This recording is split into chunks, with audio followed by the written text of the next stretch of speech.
சபையோர் அனைவருக்கும் என்னுடைய முதற்கண் வணக்கங்கள்.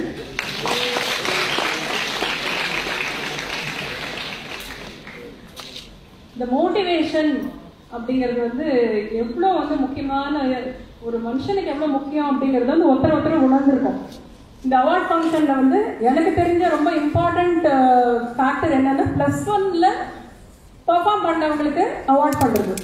ஏன்னா ஜென்ரலாகவே வந்து இப்போ காம்படேட்டிவ் எக்ஸாம்ஸ்லாம் ஃபெயில் ஆகிறாங்க, அவங்களால வந்து கம்ப்ளீட் பண்ண முடியல அப்படின்னா அந்த +1ல் இக்னோர் பண்ணிட்டு +2ல் கான்சன்ட்ரேட் பண்ணுறதுனால தான் அவங்களால இந்த காம்படேட்டிவ் எக்ஸாம்ஸை பெர்ஃபார்ம் பண்ண முடியலன்னு தான் நான் நினைக்கிறேன். ஸோ இப்போ வந்து இந்த +1க்கு இம்பார்ட்டன்ஸ் கொடுத்து அதில் பெர்ஃபார்ம் பண்ணவங்களுக்கு அவார்ட் பண்ணும்போது நிஜமாவே வந்து இந்த அளவுக்கு அவங்க படிச்சிருக்காங்கன்னு டெஃபினட்டாக ஃபியூச்சரில் வந்து அவங்களுக்கு இந்த மாதிரியான ப்ராப்ளம்ஸ் வந்து இருக்காது. ஏன்னா அந்த சிலபஸ் வந்து கம்பல்சரியாக படிக்க வேண்டிய ஒரு சிலபஸ். அதை வந்து கொஞ்சம் இக்னோர் பண்ணிட்டு நம்ம +2 மட்டும் கான்சன்ட்ரேட் பண்ணும்போது இந்த டாபிக்ஸ்ல வர கொஸ்டின்ஸ் வந்து அவங்களால ஆன்சர் பண்ண முடியல. So hats off to all of you have come here all the way to receive the award. And இதில் இன்னொரு அட்வான்டேஜ் என்னன்னா பசங்க மட்டுமே படிக்க முடியாது, அதுக்கு தேவை டீச்சர்ஸ்ல கிளாஸ் டீச்சர்ஸ் மட்டும் கிடையாது, அந்தந்த subject teachers are very very essential. ஏன்னா அதை வந்து உங்களுக்கு புரிய வைக்கிறதுங்கிறது வந்து அவங்களால மட்டுமே ஒரு முடிஞ்ச ஒரு விஷயம். அவங்கள மோட்டிவேட் பண்றதுக்கு ஒரு பிரின்சிபல். ஸோ இதெல்லாம் வந்து ஒரு சேர எல்லாரையும் வந்து அவங்க ரெகக்னைஸ் பண்ணும்போது இது ஒரு பெரிய பெரிய motivation. And most of all வீட்டில இருந்து சப்போர்ட் பண்ற parents. A big round of applause to all the award winners, teachers and the principals and the parents who have come here. So மோட்டிவேஷன்ங்கிறது எவ்வளோ வீட்டில் வந்து பார்த்தீங்கன்னா அம்மா சொல்லுவாங்க, வீட்டில் சமைச்சிட்டு எல்லாம் சாப்பிட்டுட்டு போகும்போது ஒரு வார்த்தை வந்து அப்பாவோ இல்லை குழந்தைங்க, அம்மா எனக்கு தோசை ரொம்ப நல்லா இருந்தது, சட்னி ரொம்ப நல்லா இருந்தது, ஒரு சின்ன வார்த்தை தான். அது உங்களுக்கு சின்ன வார்த்தையாக தான் இருக்கும். ஆனால் அம்மாவை போய் கேட்டு பாருங்க, அவங்க அன்னைக்கு ஃபுல்லாக சாப்பிட கூட மாட்டாங்க. அந்த வார்த்தை வந்து அவங்களுக்கு வந்து வயிறெல்லாம் மனசுலாம் நிறைஞ்சிரும். இது வந்து சின்ன சின்ன விஷயங்கள் தான், இதை போய் எதுக்கு சொல்லணும் அப்படின்னு கூட நிறைய பேர் நினைப்பாங்க. ஆனால் இதுதான் வந்து பெரிய விஷயம் அப்படிங்கிறது வந்து உணரும் போது தான் நமக்கு தெரியும். நிறைய வந்து இந்த ஃப்ராக்ஸ் எல்லாம் வந்து இந்த காட்டில் வந்து ஜம்ப் பண்ணி ஓடிட்டே இருந்தது. அதில் வந்து ஒரு குழியில் வந்து ஒரு 4-5 ஃப்ராக் வந்து முன்ன விழுந்துருச்சான். அப்போ வந்து ஜம்ப் பண்ணி அது வெளியில வரத்துக்கு ட்ரை பண்ணும்போது வெளியில இருந்த ஃப்ராக்லாம் சொல்லிட்டான், நீ வராத, நீ வந்து குதிக்கு பார்த்தேன் திருப்பி கீழே விழுந்துருவார், கீழே விழுந்து அடிப்பட்டு நீ செத்து போயிடுவ, வராதுன்னு சொன்னோன்னே ஒரு 2-3 ஃப்ராக் வந்து ட்ரையே பண்ணலையா மேலே வரதுக்கு. அது ஒரு ஃப்ராக் மட்டும் ட்ரை பண்ணி மேலே ஏறி வந்தோடனே வெளியில இருக்கிற ஃப்ராக்லாம் திட்டினாங்க, ஏன் வந்து நீ எனக்கு சொல்லிட்டே இருந்தாலும் உனக்கு அடிப்படணும்னு சொல்லிட்டு ஏன் இப்படி வெளியில வந்த அப்படின்னு சொன்னோன்னே அது அப்படின்னு கேட்டுச்சு. அதாவது அதுக்கு காது கேட்காதான். ஸோ இது வந்து இப்போ நம்ம வந்து காது கேட்காதனால இது என்ன நினைச்சிட்டு இருக்கு, அவங்கள மோட்டிவேட் பண்றாங்க, நம்மள வான்னு கூப்பிடுறாங்க அப்படின்னு சொல்லி நினைச்சிட்டு அந்த ஃப்ராக் வந்து வெளியில வந்து என்னாச்சு, சக்சஸ் வந்து அதுக்கு. ஸோ இது மாதிரி தான் நம்ம வந்து அதை 2 விதமா எடுத்துக்கலாம். மோட்டிவேட் பண்ணா இந்த மாதிரியா வர முடியும், மோட்டிவேட் பண்ணாம யாராவது பேசினா கூட அதை காதுல வாங்காம இருந்தா நம்மளோட செல்ஃப் மோட்டிவேஷன்ல நம்ம வந்து சக்சஸ் அடையலாம் அப்படிங்கறதையும் நீங்க புரிஞ்சுக்கலாம். இது வந்து 2 கருத்து வர முடியாது. அதுக்கப்புறம் வந்து நீங்க படிக்கிறது எப்படி படிக்கிறீங்க அப்படிங்கிறது வந்து எனக்கு தெரியல. என்னோட வாத்தியார்லாம் சொல்லுவாங்க, வாசிச்சியா அப்படின்னு கேட்பாங்க. படிக்கிறதுக்கு வாசிக்கிறதுக்கு அப்போ எனக்கு புரியல. நான் வந்து டீச்சர் ஆனதுக்கு அப்புறம் வந்து புரிஞ்சுது. ஆக்சுவலா புக் எடுத்து ஒரு சாப்டர் படி அப்படின்வாங்க, கிளாஸ்ல படிங்கிறத விட வாசி அப்படின்னு சொல்லுவாங்க. ஸோ அதுதான் வந்து first step in your studies. உங்களோட இதுல வந்து படிக்கணும். ஃபர்ஸ்ட் வந்து ரீடிங். இப்போ வந்து நீங்க சப்கான்சியஸ் மைண்ட்ல வந்து உங்களோட அந்த கான்செப்ட்ஸ் எல்லாம் போச்சுன்னா தூக்கத்துல எழுந்து கேட்டாலும் சொல்லுவாங்க அப்படின்னு சொல்லுவாங்க. அது வந்து சப்கான்சியஸ் மைண்ட்ல போகும்போது. சினிமா பாட்டு யாராவது பைஹார்ட் பண்றீங்களா? பண்றது கிடையாது. காதால கேட்கறீங்க, பாடுறீங்க, ஆனா அது எப்ப கேட்டாலும் அந்த லிரிக்ஸ் வந்து உங்களால மறக்க முடியாது. ஏன்னா அது வந்து விரும்பி பண்றீங்க. லைட்டா அதை கேட்கறதுனால என்ன ஆகுது, விரும்பி படிக்கிறதுனால, விரும்பி கேட்கறதுனால அது சப்கான்சியஸ் மைண்ட்ல போகுது. ஸோ ஃபர்ஸ்ட் உங்களோட படிப்பை வந்து ரீடிங்ன்ற ப்ரொசீஜர் யூஸ் பண்ணி ஜஸ்ட் படிச்சீங்கன்னா நிறைய வொகாபுலரி, நிறைய டேர்ம்ஸ் வந்து உங்களோட சப்கான்சியஸ் மைண்ட்ல போய் ஸ்டோர் ஆயிடும். ஸோ அதை வந்து லைட்டரா படிக்கணும். அதாவது அதை பைஹார்ட் பண்ணணுமே, ஐயோ எக்ஸாம் இருக்கு, எக்ஸாம்ல போய் இதெல்லாம் ரீப்ரொடியூஸ் பண்ணுவேன், எவ்வளவு நேரம் எனக்கு இது ஞாபகம் இருக்க போதோ அப்படின்னு நினைச்சு படிக்காம லைட்டரா படிக்கணும். அதுக்கப்புறம் நீங்க அதை புரிஞ்சுக்கிட்டு படிக்கணும். That is called as remembering. அது என்னன்றதை புரிஞ்சுக்கிட்டு படிக்கிறது. அதுக்கப்புறம் வந்து ரீகேப்சுலேஷன். ஸோ திருப்பி யோசிக்கணும், நம்ம சும்மா இருக்கும்போது என்ன படிச்சோம், அது என்ன கான்டெஸ்ட், எதனால இது சொல்லி கொடுத்தாங்க, இதோட அப்ளிகேஷன் என்ன, எதுக்காக இதை படிக்கிறோம், எதுக்கும் இது லிங்க், என்ன லைஃப் ரியல் டைம் எக்ஸாம்பிள்ஸோட இது எப்படி இந்த கான்செப்ட் வந்து லிங்க் ஆயிருக்கு, இதெல்லாம் வந்து ரீகேப்சுலேட் பண்ணிட்டு திருப்பி நீங்க ரீப்ரொடியூஸ் பண்ணணும். ரீப்ரொடியூஸ்ங்கிறது வந்து நீங்க எழுதி பார்க்கலாம், இல்லைன்னா யாருக்கான ஒப்பிக்கலாம், இல்லைன்னா 2 பேர் டிஸ்கஸ் பண்ணும்போது சொல்லி பார்க்கலாம். அப்ப என்ன ஆகும், நீங்க நினைச்சது புரிஞ்சுட்டது திருப்பி வந்து ரீகேப்சுலேட் பண்ணதை ரீப்ரொடியூஸ் பண்ணும்போது எவ்வளவு அளவுக்கு நீங்க புரிஞ்சுட்டு இருக்கீங்க அப்படிங்கறத நீங்க புரிஞ்சுக்க முடியும். அதுக்கப்புறம் வந்து நீங்க ரெக்டிஃபை பண்ணிக்கணும். நீங்க பண்ற மிஸ்டேக்ஸ் அப்படி தெரிஞ்சு போயிடும். இந்த ரெக்டிஃபிகேஷன் ரீப்ரொடக்ஷன் தான் நீங்க எக்ஸாம்ல போய் பண்றதுனாலதான் உங்களுக்கு கரெக்ஷன் பண்றதுக்கான டைம் இல்லாம போகும். ஸோ இதெல்லாம் பண்ணிட்டு ஃபைனலாக தான் நீங்கள் ரிவைஸ் பண்ணிட்டு எக்ஸாமுக்கு போனீங்கன்னா பயட் பண்ணோம் ஸ்ட்ரெஸ் இந்த மாதிரி ப்ராப்ளம்ஸ்லாம் உங்களுக்கு வரவே வராது. அது முடியாது அப்படிங்கிறது வந்து உங்க டிக்ஷனரியிலேருந்து எடுத்துடணும். ஆக்சுவலாக என்ன ஏன் முடியாது, எதுவுமே முயற்சி பண்ணீங்கன்னா முடியாதுங்கிறதே கிடையாது. ஒரு இது வந்து என்ன சொல்றது, ஒரு கிரிக்கெட்டர் இருந்தாரு. அந்த கிரிக்கெட்டர் யாருன்னு அப்புறமா சொல்றேன் நான். அவர் வந்து ஒரு நம்ம கண்ட்ரிக்கு ஆடணும் அப்படிங்கிற முயற்சியோட ஒரு ப்ராக்டிஸ் பண்ணிட்டு இருந்தாரு. அவர் காலேஜில் படிச்சுட்டு இருந்தாரு. அவர் காலேஜுக்கு வந்து ஆன் அண்ட் ஆஃப் போவார், ஏன்னா ப்ராக்டிஸ்லாம் இருக்கும் அப்படின்னு சொல்லிட்டு. ஒரு நாள் போயிட்டு நாளைக்கு வந்து ஒரு அக்கௌண்டன்சி எக்ஸாம் இருக்கு, எனக்கு நோட்ஸ் எல்லாம் கொடுங்க அப்படின்னு சொல்லிட்டு ஃப்ரெண்ட்ஸ்கிட்ட வாங்கி எழுதுறாரு. எழுதும் போது பார்த்தா கையில கிளவுஸ் போட்டிருக்காரு, எழுதுறாரு. த்ரூஅவுட் த டே கிளாஸ்லயும் கிளவுஸ் போட்டிருக்காரு. வீட்டுக்கு போயிட்டு பார்த்தா கிளவுஸ் போட்டிருக்காரு. அப்போ அவன் ஃப்ரெண்டு கேட்கறான், என்ன இது நாள் பூரா நீ கிளவுஸ் போட்டிருக்க, என்ன சீன் போடுறியா இங்க அப்படின்னு சொல்லி கேட்டோம்னா, இல்ல இந்த மாதிரி நான் விளையாடும் போது என்னாச்சுன்னா என் கையில பால் படாமையே வந்து நான் அவுட் சொல்லிட்டாங்க. ஸோ நான் வந்து யோசிச்சேன், ஏன் வந்து அவுட் சொன்னாங்க, என் கையில பால் படவே இல்லையே அப்படின்னு சொல்லிட்டு அந்த இதை வந்து ரீப்ளே பண்ணி பார்த்தேன். ஆக்சுவலா எப்படி நான் அவுட் ஆனேன்னு சொல்லிட்டு பார்த்தேன். அந்த பார்க்கும்போது என்ன ஆச்சு அப்படின்னா, என்னோட கிளவுஸோட சைட்ல வந்து அந்த பால் போயிருக்கு. அந்த காத்துல வந்து என்னோட கிளவுஸ் ஆடி இருக்கு. ஆடும் போது அந்த மைக்ல கேட்சப் ஆன சவுண்டை வச்சு என் கையில வந்து பால் பட்டுதுன்னு சொல்லிட்டு அம்பையர் டிசைட் பண்ணி என்ன அவுட் ஆகிருக்காரு. 2 பேரும் அந்த மாதிரி அவுட் ஆனாரு. ஸோ இதுக்கு என்ன ரெமெடி, என் கையில படல, ஆனா நான் போய் சண்டை போட முடியாது, ஏன்னா சவுண்ட் வந்துருக்கு. அப்ப என்ன பண்ணாரு, அவரு டைட்டா கிளவுஸ் போட்டு 2 நாள் பழகிருக்காரு.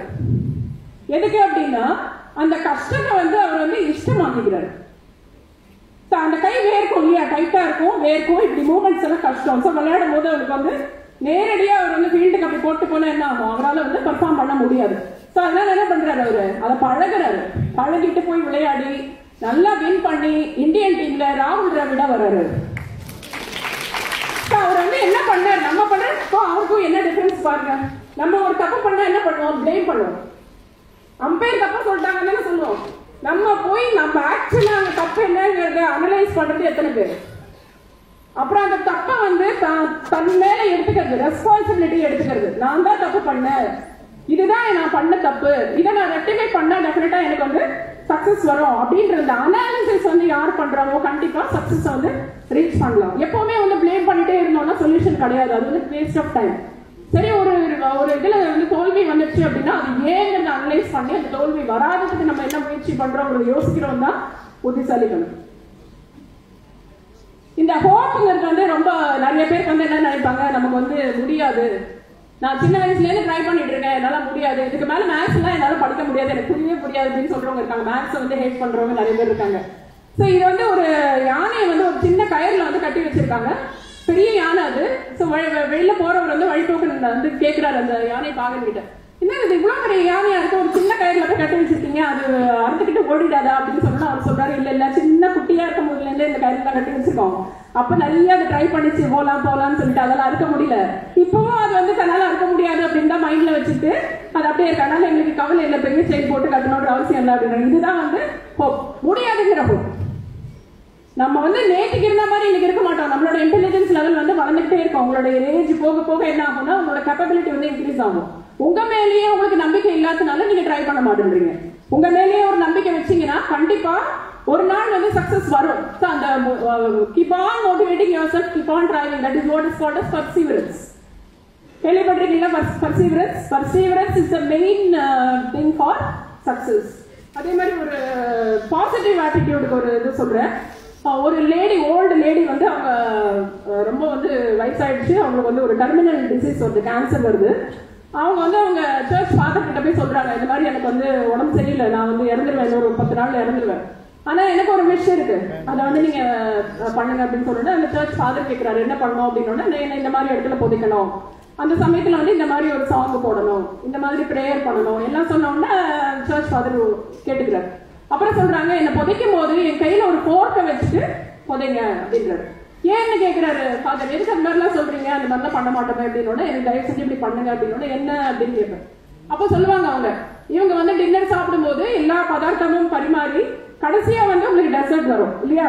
சோ அந்த சாப்பிட்டு முடிச்சவங்க அந்த போர்க்கை வச்சுட்டு அவங்க வெயிட் பண்ணுவாங்களாம், எனக்கு அடுத்தது வந்து கஸ்டர்ட் ஐஸ்கிரீம் வரப்போறதா, ஃப்ரூட் சாலட் வரப்போறதா, வாழ்க்கையில் இனிமையான ஃபுட் என்ன வரப்போறதுன்னு நினைச்சிட்டு அவங்க போர்க்கை வச்சுட்டு இருப்பாங்க. அப்ப வந்து அவங்க செமெட்ரியில அவங்க வந்து பாக்குறவங்க அந்த போர்க்கை பார்க்கும்போது கேட்பாங்களா எதுக்கு இந்த அம்மா 4 வச்சுட்டு இருக்காங்க அப்படின்னா, வாழ்க்கையில எப்பவுமே கஷ்டங்கள் தான் வந்துட்டு இருக்கோம்னு இல்ல, கண்டிப்பா ஃபியூச்சர்ல வந்து இனிமையான நிகழ்ச்சிகளும் உங்களுக்கு நடக்குங்கிற ஹோப்பை கொடுக்குற 4 தான் அது அப்படின்னு சொல்லுவாங்களாம். அந்த மாதிரி ஹோப்புங்கிறது வந்து மனசுல இருந்துட்டே இருக்கணும். கண்டிப்பா நாளை விடியும், நாளைக்கு விடியல் வந்து நல்லதா விடியும் அப்படிங்கிற ஹோப் இருக்க என்ன ஆகும்னா நீங்க மோட்டிவேட் ஆவீங்க. காலம்பரை எழுந்துக்கும் போது ஐயோ இன்னைக்கு திருப்பி காலம்பரை வந்துச்சா, நேற்று மாதிரியே இருக்க போகுது இன்னைக்கு அப்படின்னு நினைச்சிட்டீங்கன்னா நல்லது கூட என்ன ஆகும்னா நீங்க முயற்சி பண்ண மாட்டீங்க. முயற்சி பண்ணாம நடக்காதுன்ற டிசிஷனோட நீங்க போயிட்டே இருப்பீங்க.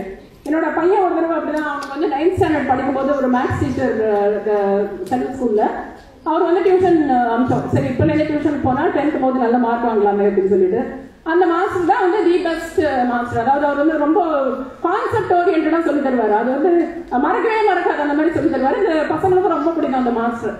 திடீர்னு வந்து 10th ஸ்டாண்டர்ட் வரும்போது அவருக்கு டிரான்ஸ்ஃபர் ஆயிடும். டிரான்ஸ்ஃபர் ஆன உடனே எங்க வீட்டுல ஹஸ்பண்ட் கிட்ட சொன்னா, ஐயோ 10th என்ன பண்றது, நம்ம வேற எங்கேயான மாத்திரலாமா ஸ்கூல், இந்த மாதிரி டீச்சர் கிடைக்காதுன்னு.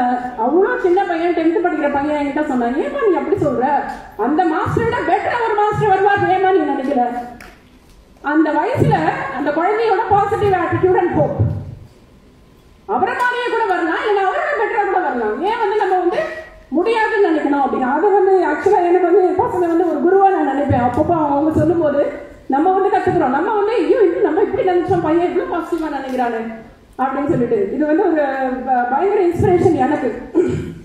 ஒரு ஒரு தண்ணியை வந்து நல்லா கொதிக்க வைக்கிறீங்கன்னு வைங்க, அது வந்து ஒரு 99 டிகிரிஸ் வரும்போது என்ன ஆகும், என்னன்னு சொல்லுவாங்க, கொதி நீர்னு சொல்லுவாங்க, பாயிலிங் வாட்டர்னு சொல்லுவாங்க. அதனால என்ன பண்ண முடியும், அதோட கேப்பபிலிட்டி அண்ட் ஸ்ட்ரென்த் என்ன, ஒரு கொதி நீர் அவ்வளவுதான். எதனா வந்து அதுல போட்டு வேக வைக்கலாம், இல்லைன்னா ஜஸ்ட் வந்து இந்த ஹீட்டை யூஸ் பண்ணிக்கலாம். அதே வந்து 99 டிகிரிஸ்க்கு அப்புறம் 1 டிகிரி இன்க்ரீஸ் பண்ணுங்க டெம்பரேச்சரை, என்ன ஆகும் அந்த பாயிலிங் வாட்டர், ஸ்டீம் ஆகுமா? ஸ்டீம் இன்ஜினுக்கு எவ்வளவு பவர்னா எவ்வளவு லோட்ஸ் ஆஃப் பீப்புள கூட அதால இழுக்க முடியுமா? அதே 99 டிகிரிஸ்ல இருக்கிற பாயிலிங் வாட்டரால அது முடியாது. 1 டிகிரி ரைஸ் இன் டெம்பரேச்சர் அந்த அளவுக்கு ஒரு மாற்றத்தை கொண்டு வரும்னா, நம்ம வாழ்க்கையில முன்னாடி போயிட்டு பின்னாடி வரும் இல்லையா, அது வந்து ஃபெயிலியர். அந்த 1 டிகிரி ரைஸ் இன் டெம்பரேச்சர் அந்த பவர் அண்ட் புஷ் நம்ம கொடுத்தோம்னா கண்டிப்பா அடுத்த ஸ்டெப் வந்து நமக்கு வெற்றி தான். வாழ்க்கையில வந்து டெம்பரேச்சர்லாம் ஒண்ணும் கிடையாது, நம்ம கையில தான் இருக்கு. எங்க போய் திரும்பி வரமோ அதுதான் 99 டிகிரிஸ். எங்க திரும்பி வரணும் முடியாதுன்னு நினைக்கிறோமோ அதுதான் 99 டிகிரிஸ். அங்க வந்து உங்களோட ஃபுல் எஃபர்ட்டை கொடுத்தீங்கன்னா என்ன ஆகும், அந்த 1 டிகிரி டெம்பரேச்சர் ரைஸ் வந்து ஆட்டோமேட்டிக்கா வரும். கண்டிப்பா நீங்க சக்சஸ் அடைவீங்க. இது வந்து வாழ்க்கையில எப்பவுமே வந்து 1 டிகிரி ரைஸ் இன் டெம்பரேச்சர் ஹேபிட்டா மாத்தீங்க. ஹேபிட் டை ஹார்ட் அப்படின்னு சொல்லுவாங்க. ஒரு பழக்கம்னு ஒண்ணு வந்துச்சுன்னா அது வந்து சாகர வரைக்கும் உங்களை விட்டு போகாது அப்படின்வாங்க. ஸோ முயற்சி எடுக்கும்போது ஒன்னொன்னுக்கும் முயற்சி எடுக்கும்போது வேற விதமா ட்ரை பண்ணுவோம், இந்த விதமா ட்ரை பண்ணுவோம், அந்த விதமா ட்ரை பண்ணுவோம் அப்படின்னு சொல்லிட்டு ட்ரை பண்ணிட்டே இருக்கீங்கன்னா என்ன ஆகும், கண்டிப்பா ஒரு நாள் சக்சஸ் வரும். ஸோ இப்போ ஹார்ட் ஒர்க் பத்தி நிறைய சொன்னாங்க, நீங்க கடினமா உழைக்கணும், கண்டிப்பா வந்து கஷ்டப்பட்டு உழைச்சாலும்.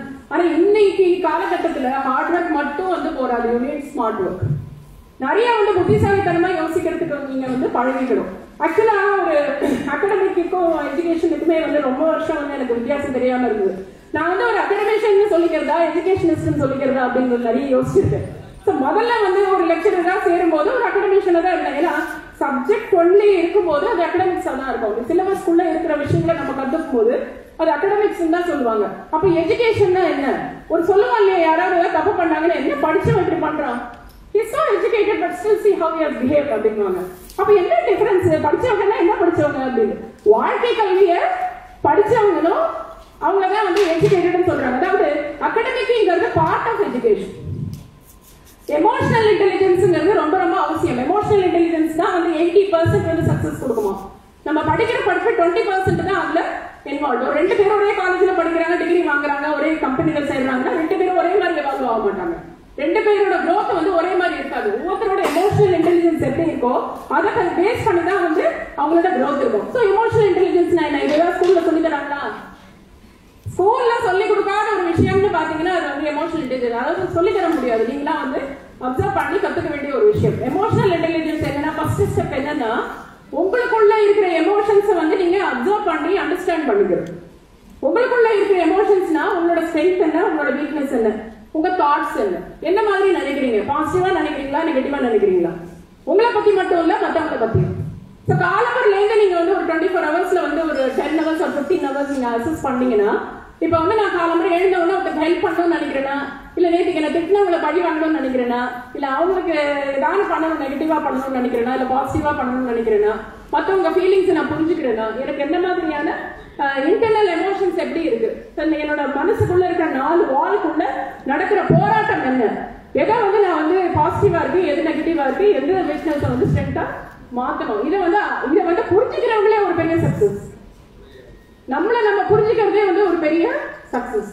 அதுக்கப்புறம் எதிராளியோட எமோஷன்ஸை புரிஞ்சுக்கணும். அவங்க என்ன நினைக்கிறாங்க, இப்ப நம்ம இப்படி பேசணும்னா அவங்களோட ரெஸ்பான்ஸ் எப்படி இருக்கும், நான் வந்து அந்த இடத்துல இருந்தா நான் எப்படி இருப்பேன்.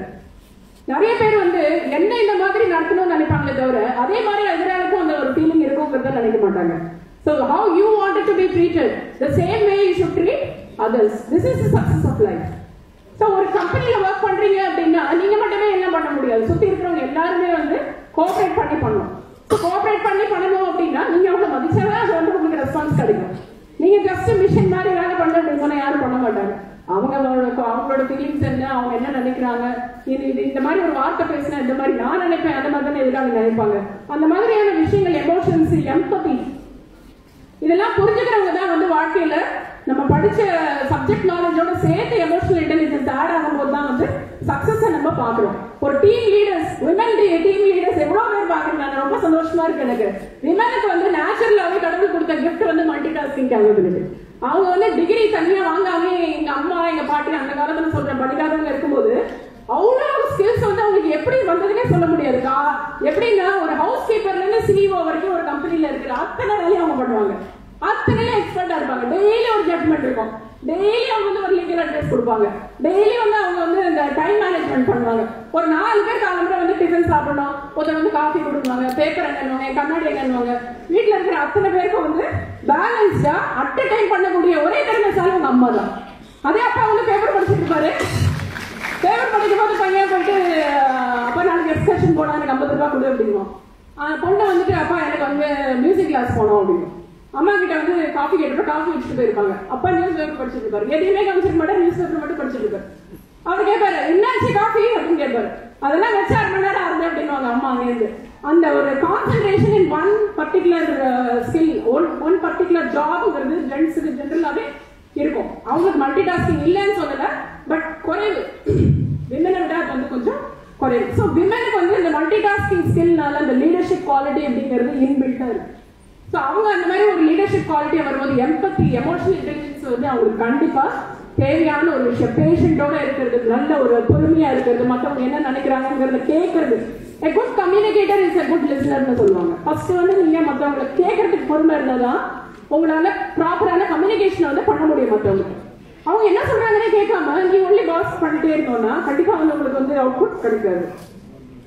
இந்த ஸ்மார்ட் ஒர்க்ல வந்து நான் சொன்ன மாதிரி எது வந்து வித்தியாசமா யார் யோசிக்கிறாங்க, கிரியேட்டிவா யார் யோசிக்கிறாங்க, ஒரு இடத்துல பிசிக்கலா உட்காந்து ஒர்க் பண்றதை விட கிரியேட்டிவா யார் யோசிக்கிறாங்களோ, யார் வந்து லைஃப் ஸ்கில்ஸ் கத்துட்டு இருக்காங்களோ, யார் டைம் மேனேஜ்மெண்ட் கத்துட்டு இருக்காங்களோ, யாருக்கு வந்து இந்த எம்பவரிங் ஸ்கில்ஸ், எமோஷனல் இன்டெலிஜென்ஸ், எம்பத்தி இதெல்லாம் இருக்கோ கண்டிப்பா இவங்க வந்து வித்தியாசமா யோசிப்பாங்க. வித்தியாசமா யோசிக்கிறவங்க தான் இப்ப வந்து வின் பண்றாங்க. ஒரு ராஜா இருந்தாரு, அவருக்கு வந்து வயசாயிடுச்சு. அவர் வந்து அவரோட பிள்ளைங்க 3 பேர் இருக்காங்க. சொல்றாரு இந்த மாதிரி நான் வந்து என்னோட அரசாங்கத்தை வந்து நான் வந்து அந்த பதவியை வந்து யாரோ ஒருத்தர் கொடுக்கணும், ஆனா யாரும் திறமையா இருக்கணும். நான் இவ்வளவு நாள் கட்டி காத்த அரண்மனை இது, இந்த நாடை வந்து அவ்வளவு நல்லா பார்த்துட்டேன், அந்த யார் திறமையானது கண்டுபிடிக்கணும் அப்படின்ற ஒரு ரூமுக்கு போறாரு. ரூமுக்கு போனோம்னா சொல்றாரு அந்த 3 பேரையும் அழைச்சிட்டு 3 ரூம் கொடுக்குறாரு. ஒரு ரூம்லயும் நீ வந்து ஏதோ ஒரு மெட்டீரியல் வச்சு ஃபில் பண்ற, ஆனா துளி கூட கேப் இருக்க கூடாது அப்படின்னு சொல்றாரு. முதல் பையன் என்ன சொல்றான், போய் ஒரு கொத்தனார் அழைச்சிட்டு வந்து நீ கல்லெல்லாம் எடுத்துட்டு வா, ஒரு வண்டியில கல்லெல்லாம் எடுத்துட்டு வந்து அந்த ரூம் ஃபுல்லா வச்சிரு, அப்பாவால வந்து ஒரு கேப் கூட பார்க்க முடியாது அப்படின்றாரு. 2வது பையன் என்ன பண்றான், போய் மண்ணை மூட்டையெல்லாம் எடுத்துட்டு வந்து மண்ணை தூக்குறான். அவங்க அப்பா வந்துட்டு பாக்குறாரு, ஃபர்ஸ்ட் பார்த்துட்டு இல்லையே கேப் இருக்கு அப்படிங்கிறாரு. 2nd பையனுக்கு வந்துட்டு அப்ப சொல்றாரு மண்ணுக்குள்ளேயும் இடையில நிறைய கேப் இருக்கு அப்படின்னு. 3வது பையன் வந்து நீதான் ராஜா அப்படிங்கிறார். அவன் என்ன பண்ணான் அப்படின்னா யாரையுமே கூப்பிடல, அவன் வந்து ஒரு ஜாஸ்மின் ஃபிளேவர்ல ஒரு தண்ணியில மிக்ஸ் பண்ணி தண்ணி தெளிச்சிட்டாங்க. தண்ணியை ஃபுல்லா ஃபில் பண்ண உடனே அதுல வந்து கேப்பே பார்க்க முடியல அவரால். ஸோ இதுதான் வந்து ஸ்மார்ட்னஸ். அவன் வந்து யாரையும் அப்பாயிண்டும் பண்ணல, செலவும் பண்ணல, மேன் பவரையும் யூஸ் பண்ணல, அவனே பண்ணினா வித்தின் செகண்ட்ஸ் வந்து என்னாச்சு அவனால அதை வந்து சாதிக்க முடியும். இந்த மாதிரி யோசிக்கிறாங்க, அவுட் ஆஃப் பாக்ஸ் திங்கிங். அப்படிதான் ஒருத்தர் வந்து ஒரு கொடுத்தாரு. ஒருத்தட்ட பணம் நிறைய வாங்கிட்டாரு, அவரால் பே பண்ண முடியல. அவன் வந்து பணம் கொடுத்து அவன் வந்து ரொம்ப ஒரு கன்னிங்கான பர்சன். அவன் என்ன சொன்னா, சரி உன்னால பணம் கொடுக்க முடியல, உன் பொண்ணை கல்யாணம் பண்ணி கொடுத்துரு. அந்த பொண்ணுக்கு வந்து கல்யாணம் பண்ணிக்க விருப்பம் இல்லை. அப்ப வந்து சொல்றாங்க, சரி ஒரு கேம் வைக்கலாம் அப்படின்னு சொல்லிட்டு அந்த பில்லியன்ஸ் எல்லாம் விளையாடுவாங்க இல்லையா, அந்த ரூமுக்கு போயிட்டு அந்த மாதிரி ஒரு கேம் இது பண்ணுவேன். அந்த இடத்துல வந்து ஒரு பாக்ஸ் போட்டுட்டு நான் வந்து இதுல 2 பால் போடுறேன். அதுல வந்து ஒரு கருப்பு ஒரு வெள்ளை போடுவேன். வெள்ளை பால் வந்ததுன்னா நீ வந்து திருப்பி எதுவுமே கொடுக்க வேண்டாம், உன் பொண்ணையும் கொடுக்க வேண்டாம், நீ போயிடலாம். கருப்பு பால் வந்ததுன்னா நீ பணம் கொடுக்க வேண்டாம், ஆனா வந்து பொண்ணை கொடுக்கணும் அப்படின்னு சொல்ல. சரின்னு சொல்லிட்டு இந்த பொண்ணுக்கு வந்து என்ன பண்றதுனே தெரியல. ஐயோ எப்படி சொல்லிட்டாரு, ஏதாவது எப்படி இருந்தாலும் மாட்டுவேன் நான் அப்படின்னு சொல்லிட்டு வருத்தப்படுறாங்க. ஏன்னா இந்த பொண்ணுக்கு தெரியும் அவன் ஏதோ கேம் பிளே பண்ணிருக்கான், 2மே வந்து என்ன பால் போட்டிருப்பான், பிளாக் பால் போட்டிருப்பான் அப்படின்னு சொல்லிட்டு அந்த பொண்ணுக்கு பயம். அது என்ன ஸ்மார்ட்னஸ் பண்ணிருக்கோம்னு நினைக்கிறீங்க? அது உள்ளேன்னு ஒரு பாலை எடுத்து அப்படியே டக்குனு கீழே போட்டு கீழே போட்டு என்ன ஆகும், அங்க நிறைய பால்ஸ் இருக்கு. அந்த பால்ஸோட போய் இந்த பால் மிக்ஸ் ஆயிடுது. இந்த பொண்ணு சொல்லுது, பரவாயில்ல பரவாயில்லப்பா, உள்ள என்ன பால் இருக்கோ அதோட ஆப்போசிட் கலர் தான் நான் எடுத்த பால். புரியுதா? 2 பிளாக் பால் இருக்கு, ஒயிட் பால் இருந்தா இந்த பொண்ணு எஸ்கேப் ஆக முடியும். இந்த எடுத்த பாலை கையில எடுத்த பாலை காமிச்சிருந்தா இந்த பொண்ணு வந்து கல்யாணம் பண்ணிருக்கணும். ஆனா அதை கீழே போட்டுட்டு தேடுறதுக்கு முடியாம உள்ள என்ன பால் இருக்கோ அதுக்கு ஆப்போசிட் கலர் தான் நான் எடுத்த பால்னு சொல்லுவோம். சோ அது பிளாக் இருந்தா கையில ஒயிட் தான் இருந்தது, நான் எடுத்த பால் ஒயிட். சோ அவனை கல்யாணமும் பண்ணிக்க வேண்டாம், நான் காசும் கொடுக்க வேண்டாம். சோ இதுதான் வந்து ஸ்மார்ட்னஸ். நம்ம அந்த டைம்ல பிரசன்ஸ் ஆஃப் மைண்ட், அந்த டைம்ல வந்து நீங்க யோசிக்கணும். நிறைய பேர் நினைப்பாங்க, எனக்கு வந்து இந்த ஸ்கில் இல்ல, அது இல்ல, அந்த மனப்பாடம் பண்ண முடியல, புரியல, எனக்கு இதெல்லாம் வீக்னஸ், அதனால என்னால சக்சஸ் கொண்டு வர முடியல அப்படின்னு நினைப்பாங்க. வீக்னஸை கூட ஸ்ட்ரென்த்தா மாற்றுற திறமை வந்து உங்ககிட்ட இருக்கணும். ஒரு பையன் வந்து மேட்ச் பார்த்துட்டு இருப்பான், நீங்க ரெஸ்லிங்லாம் பாப்பீங்கல்ல, டிவில பாப்பீங்கல்ல, அந்த மாதிரி வந்து ஜூடோ வந்து ரொம்ப பிடிக்குமா அந்த பையனுக்கு. ஸோ டிவியில் அந்த ப்ரோக்ராம் எப்போ வந்தாலும் பார்த்துட்டே இருப்பானா, ஒரு நாள் ஒரு தடவை என்ன ஆகுது, அந்த பையனுக்கு ஆக்சிடென்ட் ஆகி லெஃப்ட் ஹேண்ட் வந்து கட் ஆயிடுது. அதுக்கப்புறம் அப்பா வந்து என்ன பண்றாரு, ஸ்கூலுக்கு அனுப்ப முடியாம வீட்லயே டீச்சர்ஸ்லாம் வச்சு அவனுக்கு பாடம் சொல்லிக்கிறாரு. அந்த பையன் வந்து பார்த்துட்டே இருந்து ஒரு நாள் அவங்க அப்பாட்ட கேட்கிறான், அப்பா எனக்கு கொஞ்சம் இந்த ஜூடோ கத்து கொடுங்களேன், நான் இப்ப வீட்டுல தானே இருக்கேன், நிறைய டைம் இருக்கு அப்படின்னு. அவங்க அப்பாவுக்கு என்ன சொல்றதுன்னே தெரியாது. ஒரு கை இல்லடா, எப்படி நீ ஜூடோ பிளே பண்ணுவ அப்படின்னு சொல்லக்கூட பயம். பையன் வந்து ஒரு ஹேண்டிகாப்ட்னு வந்து அந்த பையன்கிட்ட சொல்றதுக்கு பேரண்ட்டுக்கு பயம். அவர் வந்து ஒரு ஜூடோ மாஸ்டர் கிட்ட போறாரு. எப்ப போறாரு, ஒரு 10 தடவை அந்த பையன் கேட்டதுக்கு அப்புறம் சரி அவன் ரொம்ப தீவிரமா இருக்கான், அந்த பையனுக்கு ஏதாவது ட்ரை பண்ணலான்ட்டு ஒரு மாஸ்டர் போய், சார் இந்த மாதிரி கேட்கறான் என் பையன், அவனும் புரிஞ்சுக்க மாட்டேங்கிறான், அவனுக்கு வந்து கை இல்ல, ஏதோ ஒண்ணு சொல்லி ஒரு 10 நாள் கிளாஸுக்கு அனுப்புற நீங்க வந்து சொல்லிக் கொடுங்க, அவனாலே பண்ண முடியாது, அதுக்கப்புறம் வேண்டாம்னு சொல்லிடுவான்னு சொல்லிட்டு ஒரு ஜூடோ மாஸ்டர் ஒத்துக்கிறாரு. போறான் அந்த பையன். அந்த ஜூடோ மாஸ்டர் சொல்றாரு, இந்த பையன் பயிற்சியை முடிக்கிற வரைக்கும் நீங்களோ பையனோ என்கிட்ட எந்த கேள்வியும் கேட்கக்கூடாது அப்படின்னா சரின்னு சொல்லிட்டு அனுப்புறாங்க. அங்க போன உடனே ஜூடோ மாஸ்டர் வந்து அவனுக்கு ஒரு ஆக்ஷன் சொல்லி தராரு, ஒரு கலையை சொல்லி தராரு. தற்காப்பு கலையில ஜூடோல ஒரு போர்ஷன் சொல்லி தராரு, அதை பிராக்டிஸ் பண்ண அப்படிங்கிறாரு. அவன் 10 நாள் பிராக்டிஸ் பண்ணிட்டு திருப்பி போறான் மாஸ்டர். மாஸ்டர் நெக்ஸ்ட் ஸ்டெப் அப்படின்னு இதையே ரிப்பீட் பண்ணு அப்படிங்கிறாரு. இது மாதிரி ஒரு வருஷம் அந்த பையனை ஒரே ஸ்டெப்பா ரிப்பீட் பண்ண சொல்றாரு. அந்த பையனுக்கு செம்மக்கோ, அவன் போய் சொல்றான் அவங்க அப்பா கிட்ட, அப்பா நல்லா ஏமாத்துறீங்க 2 பேரும் என்ன, இந்த மாதிரி அவர் அதுக்கு மேல எதுவுமே சொல்லி தர மாட்டேங்கிறாரு, எல்லோரும் சேர்ந்தவங்க எல்லாரும் நிறைய கத்திட்டு போயிட்டாங்க அப்படின்னு சொல்லிட்டு அந்த பையன் அழறான். அவங்க மாஸ்டர் சொல்றாரு, நாங்க எந்த கேள்வியும் என்கிட்ட கேட்கக்கூடாதுங்கிறது தான் கண்டிஷன், என்கிட்ட எதுவும் பேசாதீங்க அப்படின்னு. ஒரு தடவை சாம்பியன்ஷிப் வந்தோடனே ஒரு இதுல வந்து இந்த பையனோட பேரை கொடுத்துருவாரு. இந்த பையன் சொல்றான், என்ன 2 பேரும் சேர்ந்து என்ன கொலை பண்ணலாம்னு நினைச்சிருக்கீங்களா, எனக்கு வந்து ஒரே ஒரு ஸ்டெப் சொல்லி கொடுத்துட்டு சாம்பியன்ஷிப்ல அனுப்புறாரு அந்த மாஸ்டர் அப்படின்னு சொல்லிட்டு அவங்க அப்பா வந்து கேட்க சொல்றாரு. அவங்க அப்பா சொல்றாரு, நான் வந்து கேட்க முடியாது, அவர் என்ன கொஸ்டின்ஸே கேட்கக்கூடாதுன்னு சொல்லிட்டாருன்னு சொல்லிட்டு சொன்ன உடனே அந்த பையன் குவார்டர் ஃபைனல்ஸ் வின் பண்ணி, செமிஃபைனல்ஸ் வின் பண்ணி, ஃபைனல்ஸும் வின் பண்ணிடுறான். அவன் சொல்றான், என்ன எல்லாரும் பரிதாபப்பட்டு எனக்காக விட்டு கொடுத்துட்டாங்களா, ஒரு கை இருக்கிற பையன் அப்படின்னு சொல்லிட்டு அந்த மாஸ்டர் அப்ப பேசுறாராம், இந்த நான் சொல்லி கொடுத்த மூமெண்ட் வந்து ஜூடோலயே ரொம்ப கஷ்டமான ஒரு மூமெண்ட். அந்த எதிராளி வந்து அந்த மூமெண்ட்டை எதிர்கொள்ளணும் அப்படின்னா எதிராளியோட இடது கையை அவன் பிடிச்சாதான் அவனால எதிர்கொள்ள முடியும். உனக்கு இடது கையே இல்ல, இடது கை இல்லாத போது நீ தானே வின் பண்ண, அவனால வின் பண்ண முடியாது. அதனாலதான் உனக்கு அந்த இதை மட்டும் சொல்லி கொடுத்தேன். உன்னோட வீக்னஸே நான் வந்து ஸ்ட்ரென்த்தா கன்வெர்ட் பண்ணேன் அப்படின்னு சொன்னாராம். இதுதான் வந்து நீங்க பண்ண வேண்டிய விஷயம். நீங்கன்னா உங்களோட பேரண்ட்ஸ், உங்க டீச்சர்ஸ் வீக்னஸ் நினைக்காம அது எப்படி ஸ்ட்ரென்த்தா கன்வெர்ட் பண்றது அப்படிங்கறத யோசிக்கணும். டைம் ஓடிட்டே இருக்கு. ஃபைனலா வந்து இப்போ teachers needs motivation. This is very very essential and teachers need updation. ஏன்னா இப்போ வந்து நம்ம நெக்ஸ்ட் என்ன பண்ண போறோம் அப்படின்ற ஒரு கரியர் கவுன்சிலிங் வந்து நான் பண்ணிட்டு இருக்கேன். ஆக்சுவலா ஸ்கூல்ஸ்ல 9th 10th 11th 12th students யாருக்கெல்லாம் தேவையோ, ஏன்னா நான் ஒண்ணு தேவைன்னு சொல்லி அங்க போல ஃப்ரீ ஆஃப் காஸ்டா பண்ணிட்டு இருக்கேன். அந்த ஸ்கூல்ல என் பிள்ளைங்களுக்கு வேணும் அப்படின்னு கேட்கிற ஸ்கூலுக்கு மட்டுமே போய் நான் என்னோட டைமை ஸ்பெண்ட் பண்ணி ஃப்ரீ ஆஃப் காஸ்ட்ல கரியர் கவுன்சிலிங் 9, 10, 11, 12 பண்றேன். இது வந்து 1 hour ப்ரோக்ராம். இது வந்து ஒரு நாள் தான் போக முடியும். ஆனா டீச்சர்ஸ் வந்து அப்டேட் பண்ணிக்கிட்டாங்கன்னா பார்க்கும் போதெல்லாம் குழந்தைங்களுக்கு வந்து மோட்டிவேட் பண்ணலாம், அவங்கள வந்து கைட் பண்ணலாம்.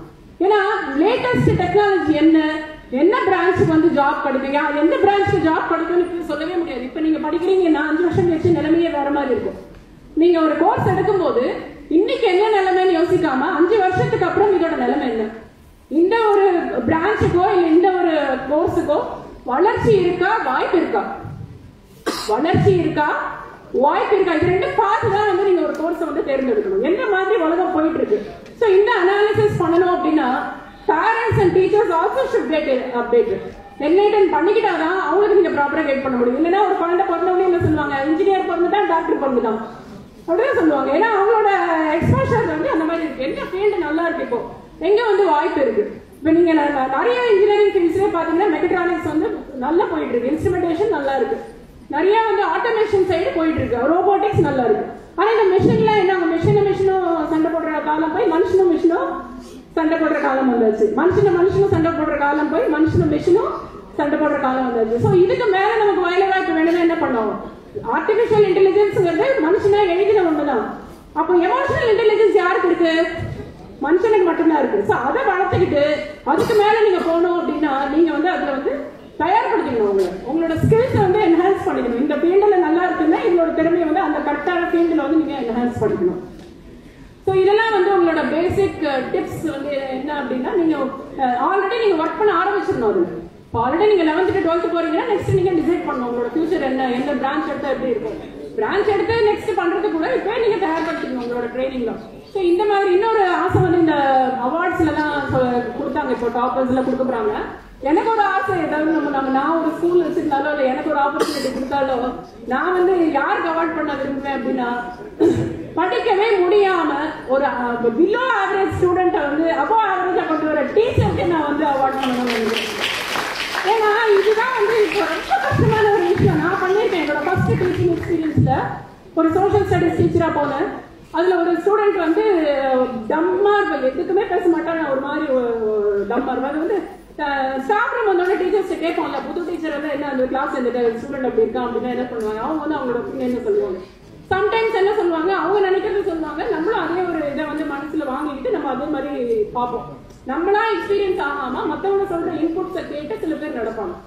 என்னடா இந்த பையன் இப்படி இருக்காரு, யார் அவங்க பேரண்ட்ஸ் வேற, ஃபேமிலி பேக்ரவுண்ட் என்ன வித்தியாசம், அவங்க 2 பேரும் டாக்டர்ஸ்னா ஏன் அந்த ஃபேமிலியில வந்து நல்லா பண்ணலாமே, அந்த பையனை ஏன் இந்த மாதிரி பேசாம இருக்கான் அப்படின்னு அவங்க 2 பேரும் வந்து ஃபுல்லா பிஸி இன் பிராக்டிசிங். அவங்களுக்கு வந்து குழந்தைகிட்ட பேசுறதுக்கு டைம் இல்லை. அந்த பையனுக்கு பேச்சே மறந்து போச்சு, பேசுறதுக்கு ஆள் கிடையாது. ஸ்கூல்ல ஒதுக்குறாங்க, ஃப்ரெண்ட்ஸ் ஒதுக்குறாங்க, வீட்டுல பேசுறதுக்கு ஆள் இல்ல. ஆயா வச்சு பாத்துக்கிச்சுன்னா அந்த அம்மா டிவி பாத்துட்டு இருக்கு, குழந்தை தனியா இருக்கு.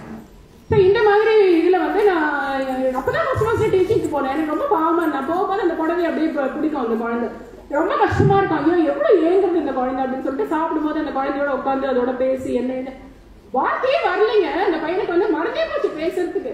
அதுக்கப்புறம் அதை மோட்டிவேட் பண்ணி சோஷியல் ஸ்டடீஸ்ல ஒரு சாதாரண யூனிட் டெஸ்ட் தான், யூனிட் டெஸ்ட்ல ஒரு 25 வாங்க வச்சேன் அந்த பையனை. அந்த பையன் வாங்கினா வீட்டுல போயிட்டு அப்படி ஒரு சந்தோஷம். அவங்க அம்மா கிட்ட போய் ஃபர்ஸ்ட் போய் பேசும்போது அவங்க அப்பா ஓடி வராங்க அழுதுட்டு அடுத்த நாள் ஸ்கூலுக்கு. என் பையனா 25 வாங்கினா, அவன் ஏதோ வந்து அவங்கதான் கொள்ள எடுத்துன்னு நினைச்சிட்டு இருந்தோம் நாங்க அப்படின்னு. அதுக்கப்புறம் கூப்பிட்டு என்னோட கவுன்சிலிங் ஸ்டார்ட் பண்ணிட்டு அந்த பையனால 15 வருஷமா வந்து டிப்ரெஷன் ரிலேட்டட் கவுன்சிலிங் பண்ணிட்டு இருக்கேன். அது எல்லாமே ஃப்ரீ ஆஃப் காஸ்ட் தான். எந்த விதமான டிப்ரெஷனா இருந்தாலும் சரி, சைல்டுல இருந்து ஓல்ட் ஏஜ் வரைக்கும் டைவர்ஸ் கேஸ்ல எல்லா கவுன்சிலிங்குமே ஃப்ரீ ஆஃப் காஸ்ட். ஆனா அதுல கிடைக்கிற சந்தோஷம், அவங்க மாற்றத்தை பார்க்கும் போது நமக்கு வர சந்தோஷம் வந்து எதுவுமே இல்லை. அது வந்து என்னோட வருமானமா இருக்கு. அந்த சந்தோஷம் தான் என்னோட வருமானம். பேங்க்ல எல்லாம் போட்டு வச்சிருக்கல, நம்ம மனசுல போட்டு வச்சிருக்கேன். அந்த மாதிரி குழந்தைங்களை ஊக்குவிக்கிறவங்க, அந்த மாதிரி குழந்தைங்களை அப்லிஃப்ட் பண்றவங்களுக்கு யாராவது அவார்டு கொடுக்குறாங்கன்னா, I will be the happiest person to come and sit in front. And if I am able to, God makes me to do that, எனக்கு அந்த கெப்பாசிட்டி கொடுத்தா I will be very happy to uplift such teachers, because teachers ஆல முடியாது எதுவுமே இல்லைங்க. அவங்க வந்து கடவுளுக்கு மேல. Teachers never teach from books, they teach from heart. They teach from heart. You just can't underestimate the teachers' capability. உங்க கையில தான் இருக்கு யூட்டிலைஸ் பண்ணுறது. பேரண்ட்ஸ் வந்து நிறைய பேர் இப்போ ஏதாவது கம்ப்ளைண்ட் குழந்தைங்க அப்படின்னு சொன்னா வந்தாங்கன்னா என்ன பண்ணுவாங்கன்னா பேரண்ட்ஸ் வந்து ஸ்டூடெண்ட்ஸ் சப்போர்ட் பண்ணுவாங்க. Instead, parents and teachers can join hands to shape the future of the child. This is the attitude which we expect now. இப்ப பேரண்ட்ஸ் சப்போர்ட் பண்ணீங்கன்னா என்ன ஆகுது? நீங்க உங்க குழந்தைக்கு அழிக்க தான் தர போறீங்க. ஒரு டீச்சர் 4 தடவை சொல்லி பார்ப்பாங்க, அந்த பேரண்ட் வந்து சரியா ரெஸ்பாண்ட் பண்ண அது எச்சடா கெட்டு போட்ட நம்ம திருப்பி கூப்பிட்டோன்னா நம்மள தான் தப்பு சொல்லுவாங்க அப்படின்னு. So there is somebody to take care of your child. Why don't you join your hands? நீங்க கை கொடுத்தீங்கன்னா டீச்சர்ஸால எந்த அளவுக்கு உங்க குழந்தைய வந்து ஷேப் பண்ண முடியும் ஃபியூச்சர்ல. பேரண்ட்ஸ் குழந்தைகளே பேரண்ட்ஸுக்கு எந்த அளவுக்கு மதிப்பு கொடுக்குறீங்க அப்படிங்கிறது வந்து உங்க கையில தான் இருக்கு. பேரண்ட்ஸ் தான் ஃபர்ஸ்ட் தெய்வம். உங்களுக்கு எல்லாம் சொல்லி கொடுத்து எல்லாம் பண்றவங்க பேரண்ட்ஸ் தான். ஒரு ஊர்ல வந்து ஒரு பையன் ரொம்ப ஏழை. அந்த பையன் வந்து அவங்க அம்மா வந்து ஒரு கண்ணோட இருக்காங்க. அந்த பையனுக்கு வந்து பாவர்ட்டி ஒண்ணு, அவனுக்கு வசதி இல்ல, அப்பா இல்ல, அம்மா வந்து ஒரு கண்ணோட இருக்காங்க. எல்லாரும் கேள்வி பண்றாங்க. அந்த அம்மாவை பார்த்தாலே ஒரு பயம் ஏற்படுற மாதிரி இருக்கும். ஒரே ஒரு கண்ணோட இருப்பாங்க. அவன் வந்து வெறுப்புல அவங்க அம்மா சொல்லி ஏமா இப்படி இருக்கு, நீ ஏமா இப்படி பிறந்த, நீ செத்து போயிடு அப்படின்னு சொல்லிட்டு அந்த அளவுக்கு ஃப்ரஸ்ட்ரேட்டா இருப்பான் அந்த பையன். அவங்க வந்து கிச்சன்ல போயிட்டு அழுதுட்டு இருப்பாங்க. இந்த பையன் ஒரு நாள் என்ன பண்றான், வீட்டை விட்டு போயிடுறான். வீட்டை விட்டு போயிட்டு தனியா கஷ்டப்பட்டு சம்பாதிச்சு கல்யாணம் பண்ணி குழந்தை பிறகுது இன்னொரு ஊர்ல இருக்கான். அந்த அம்மாவுக்கு ஏக்கமா இருக்கு. ஒரு நாள் தேடிக்கிட்டு அந்த பையனை போய் பார்க்க போறாங்க.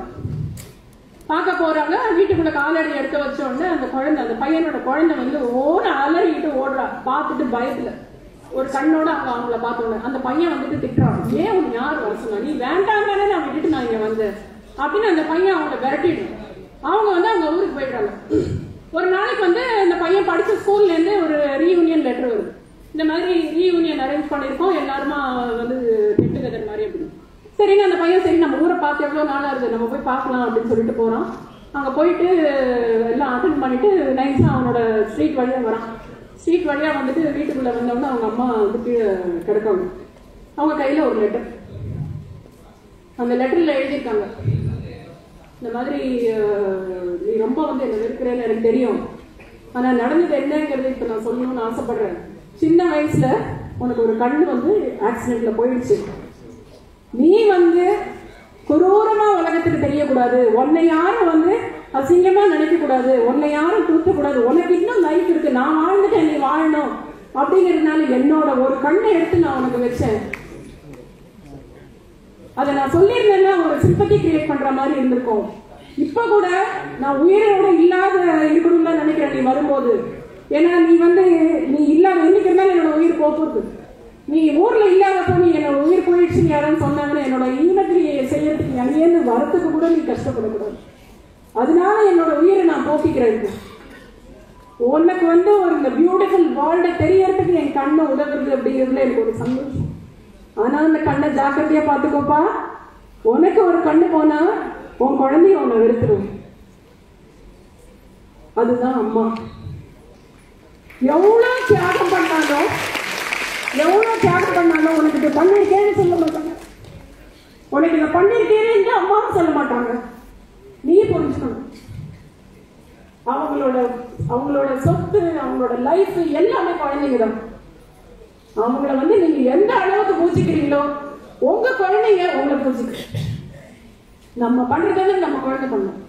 நம்ம அப்பா அம்மா எப்படி சண்டை போடுறாங்களோ அன்பா இருக்காங்களோ அதை பார்த்துதான் நம்ம குழந்தை நமக்கு ட்ரீட்மெண்ட் கொடுக்கும். அதனால may God bless you all. நான் கடவுளை வேண்டிக்கிறது இதுதான். உயிரோட இருக்கும்போது எத்தனை பேர் மனசுல இருக்கோங்கிறது முக்கியம் இல்லை. உயிர் போய் உடல் போனதுக்கு அப்புறம் எத்தனை பேர் மனசுல வாழ்றோங்கிறது தான் முக்கியம். அந்த மாதிரி வாழணும் அப்படிங்கறது என்னோட ஆசை. எல்லாருமே வந்து நல்ல ஒழுக்கத்தோட பெரியவங்களுக்கு மதிப்பும் மரியாதையும் கொடுத்து உங்களோட கடமைகளை கரெக்டா பண்ணி கஷ்டமா எல்லாம் இஷ்டமா மாத்தி வாழ்க்கையில நல்ல ஒரு உயரத்துக்கு வரணும் அப்படின்னு ஒரு கடவுளை வேண்டிக்கிறேன். நன்றி.